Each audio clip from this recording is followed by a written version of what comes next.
पीछे एडवोकेट भानु प्रताप जी जो supreme court से हैं। आज देश के हालात बहुत बदतर स्थिति में चल रहे हैं और आप खुद एक राजनीतिक पार्टी से संबंध रखते हैं, उसके राष्ट्रीय अध्यक्ष भी है, राष्ट्रीय जनहित संघर्ष पार्टी के।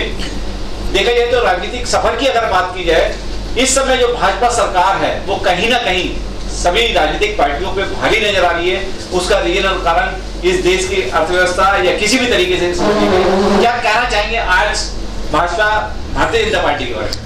देखिए, वो भारी इसलिए नजर आ रही है क्योंकि जनता सड़क पर नहीं उतर रही, इकट्ठे होकर नहीं उतर। जनता सड़क पर कैसे उतर रही है कि कहीं पर जो छात्र हैं, जो बेरोजगार नौजवान हैं, उनका आंदोलन चल रहा है, वो अकेले लड़ रहे हैं। जो किसान हैं, उनका आंदोलन चल रहा पर वो अकेले लड़ रहे हैं। यहां दलितों पे या किसी पे अत्याचार हो रहा है, वो अलग लड़ रहे हैं, अकेले लड़ रहे हैं। कहीं सरकारी जो वो लोग हैं, सैनिक वगैरह हैं, जो भूतपूर्व सैनिक वगैरह, वो अपने ओआरओपी के लिए वो अलग लड़ रहे हैं, अलग अलग लड़ रहे हैं, छोटे छोटे समूह में लड़ रहे हैं। होना यह चाहिए कि सबको इकट्ठा होकर, सबको मिलकर और सरकार के खिलाफ संघर्ष करना चाहिए। क्यों करना चाहिए? इस भाजपा सरकार ने, या यूं कहो कि मोदी सरकार ने इस देश का पूरी तरह से बेड़ा गर्क कर दिया है, इस देश को पूरी तरह से तहस नहस कर दिया है, सारी अर्थव्यवस्था को धूल धूसरित कर दिया है, मिट्टी में मिला दिया है। और बेरोजगारी इस कदर इस सीमा पर है कि 25-30 करोड़ से ज्यादा लोग इस देश में आज की तारीख में बेरोजगार हैं। जो लोग, आपने देखा होगा कि अभी एक सरकारी आंकड़ा आया है, संसद में ही आया, एक जो संसद के मंत्री हैं उन्होंने ही रखा कि 4 करोड़ लोगों का पलायन हुआ इस महामारी के दौरान, जिसको जो कहते हैं जो प्रवासी मजदूरों का जो पलायन हुआ, दुनिया में इतना बड़ा पलायन नहीं हुआ। उसकी संख्या बताइए, सरकार बता रही है। ये अनऑफिशियल आंकड़े तो 8 करोड़ के हैं, लेकिन सरकार के आंकड़े ही अगर आप मान लेते हैं तो सरकार बता रही है 4 करोड़ लोग। उन 4 करोड़ लोगों में से 80% लोग ऐसे हैं जिनको कोई रोजगार आज की तारीख में नहीं है, उन 4 करोड़ में से। और इसके अलावा जो और लोग थे, जो सैलरीड क्लास के लोग थे, सैलरीड क्लास के 2 करोड़ 10 लाख लोगों का रोजगार खत्म हो चुका है, उनकी नौकरी खत्म हो चुकी है। जो उत्पादन है वो बिल्कुल पूरी तरह से शून्य, माइनस में चला गया है। ये इसकी उत्पादन की स्थिति हो गई है। तो अर्थव्यवस्था पूरी तरह से चौपट है, बेरोजगारी चरम पे है और सरकार की तानाशाही और गुंडागर्दी पूरे चरम पर इस समय आपको दिख रही है। सरकार जो मनमानी किसी की नहीं सुनती कर रही है। किसानों के विषय में 3 कानून बनाए जिसका किसान लगातार विरोध कर रहे हैं। सरकार ने क्या किसानों से बात की? नहीं की। आप किसानों के पक्ष में बना रहे हैं तो आप किसानों से बात नहीं करेंगे या आपके मन में मर्जी में जो आएगा कर देंगे? हाँ, आपने किया, आपकी मर्जी में आया। क्यों किया? क्योंकि वो किसानों के लिए नहीं है, नाम किसानों का है, लेकिन वो है नरेंद्र मोदी जी के जो उद्योगपति यार हैं 4-6, उनके, जिनके वो चौखट को चूमते हैं, उनके लिए बनाए गए वो कानून है जिसके माध्यम से जो कालाबाजारी है उसकी खुली छूट दे दी गई है। अब खूब कालाबाजारी होगी और खूब महंगाई होगी और जो किसानों की जमीन है उसको हड़पा जाएगा। उसके लिए सारा कानून, ये सब कुछ बनाया गया है। दूसरा, आप एक चीज पर गौर कीजिए, 8 करोड़ लोग वो बताए गए सरकार द्वारा कि जिनके पास राशन कार्ड नहीं है, उनको राशन देने की बात आई। आपको मालूम है कितने लोगों को राशन मिला? 11 राज्यों में मात्र 2% लोगों को, मात्र 2% लोगों को राशन मिला 11 राज्यों में। इसके अलावा जिनके पास राशन है उन लोगों को भी जो अब तक राशन मिला है वो केवल 59% लोगों को राशन मिला, 41% लोगों को राशन मिला ही नहीं है। और इसका मतलब यह है कि देश के तकरीबन जो लोग जिनके पास राशन कार्ड है, जिनके पास राशन कार्ड नहीं है, कुल मिला के तकरीबन 10 से 15 करोड़ लोगों को राशन ही नहीं मिला। तो कैसे जिंदगी जी रहे होंगे आप समझ सकते हैं। रोजगार खत्म हो गया, किसी तरह की कमाई नहीं है, घर में जो भी था वो भी खत्म हो गया।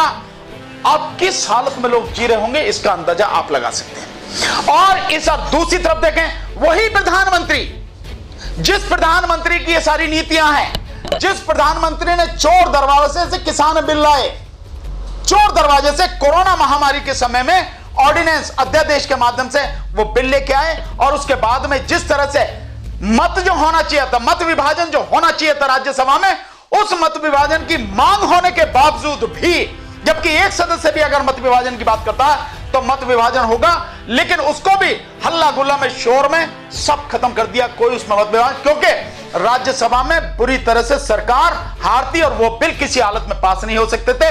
लेकिन इन सब ने मिलकर हल्ला गुल्ला में मत विभाजन को साइड में कर दिया और ध्वनि मत से उसको पास करा हुआ दिखा दिया। एक ये स्थिति। दूसरा, मजदूरों के कानून, अभी आपने देखा 10 दिन में जो चला है उसमें मजदूरों का कानून, मजदूरों की सुरक्षा के लिए जितना भी था, पहले ही इस सरकार ने जो दूसरे हाथ में आई, दूसरे पारी जो इसकी चल रही है 2019 के चुनाव के बाद, उसके 100 दिन के अंदर अंदर मजदूरों से संबंधित कानून जो है ऑलरेडी उनको जो बुरी तरह से खत्म कर दिया था, पर जो भी कुछ रहा अब उनको भी इसने पूरी तरह से खत्म ही कर दिया। आज की तारीख में जो अभी इस 10 दिन में आए हैं बिल, कई बिल जो है मजदूरों से जुड़े हुए और उद्योगों से जुड़े हैं, जिसमें एक आगे 300 तक मजदूर जिस फैक्ट्री में काम करते हैं उस फैक्ट्री मालिक की मर्जी है, जितनों को चाहे जब चाहे निकाल दे, जैसे चाहे करे, कितने घंटे काम ले, वो कोई हड़ताल नहीं कर सकते, किसी अदालत नहीं जा सकते, कुछ नहीं कर सकते। तो मजदूरों को मार दिया, किसानों को मार दिया, जो बेरोजगार नौजवान हैं उनको मार दिया, छात्रों को खत्म कर दिया, महिलाओं की इज्जत आबरू कैसे है आपके सामने सब कुछ देख रहे हो, पूरी दुनिया देख रही है किस तरह से लूटी जा रही है। एक घटना हुई नहीं, जिस घटना के बाद में जो और भी घटना लगातार हो रहे हैं, हर 3 मिनट में इस सरकार के राज में महिलाओं पर लगातार अत्याचार हो रहे हैं, सेक्सुअल असॉल्ट उनके ऊपर हो रहे हैं इस सरकार के राज में। किसानों की जो मौत है, जो किसानों की आत्महत्या है, वो दुगनी हो गई है, ये स्थिति है। और आज की तारीख में 381 लोग, एनसीआरबी का डाटा है, नेशनल क्राइम ब्यूरो का, 381 लोग प्रतिदिन आत्महत्या कर रहे हैं। ये इस मोदी सरकार का एक अचीवमेंट है, इनकी उपलब्धि है। और अब ये कैसी स्थिति में, इसको जरा समझ लें। ये सब कब है? जब 381 लोग आत्महत्या कर रहे हैं, लाखों लोग भूख से मर रहे हैं, करोड़ों लोगों की स्थिति यह है, लगभग 110 करोड़ लोग आज की तारीख में यह हैं जो 2 वक्त की रोटी के लिए मोहताज है। 80 करोड़ तो सरकारी कह रही है, वो तो सरकारी आंकड़े, पर मैं आपको एक्चुअल में जो स्थिति है 100 से लेकर 110 करोड़ लोगों की स्थिति है कि 2 वक्त की रोटी के लिए मोहताज है।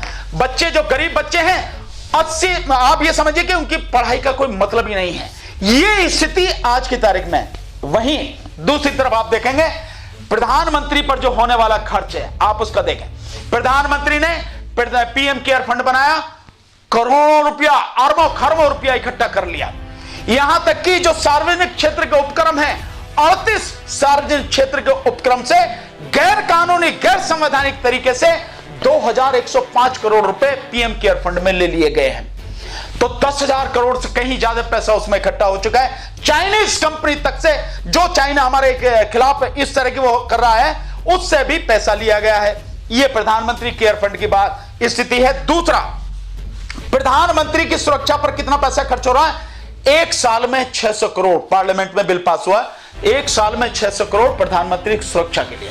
प्रधानमंत्री पर जो ऑफिशियल डाटा है, सरकारी आंकड़ा है, उसके हिसाब से 3 करोड़ 56 लाख रुपए प्रतिदिन विज्ञापन पर खर्च हो रहे हैं 2014 के बाद से, जब से सरकार आई है।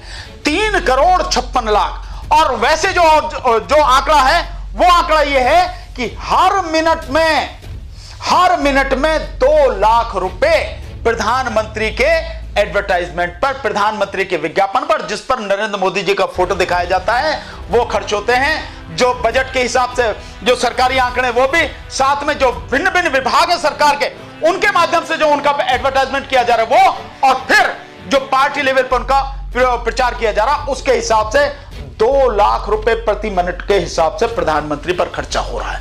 ऐसे देश में जहां इतनी भयानक स्थिति है, करोड़ों लोग भूखे मर रहे हैं, उस देश में करोड़ों लोगों को रोटी नहीं है, अनाज नहीं है। इसके अलावा अभी आप देखेंगे जो अमेरिका के राष्ट्रपति का एयरफोर्स 1 विमान होता है, उसी तरह की सुविधा से लैस, ऐसा ही उसको टक्कर देने वाला जहाज खरीदा गया। 2 जहाज खरीदे गए हैं। जहाज की कीमत है 1400 करोड़ रुपए जहाज की कीमत है, और उसको आधुनिक करने के लिए 8000 करोड़ से ज्यादा उस पर खर्च किए गए हैं। एक विमान पर, और इस तरह के 2 विमान लिए गए हैं, यानी एक विमान लगभग 10,000 करोड़ रुपए में पड़ रहा है। अब आप ये बताइए कि एक व्यक्ति के आने जाने के, क्या इससे पहले प्रधानमंत्री नहीं थे? वो कभी विदेश यात्रा में नहीं गए, वो कभी उन्होंने देश का काम नहीं किया।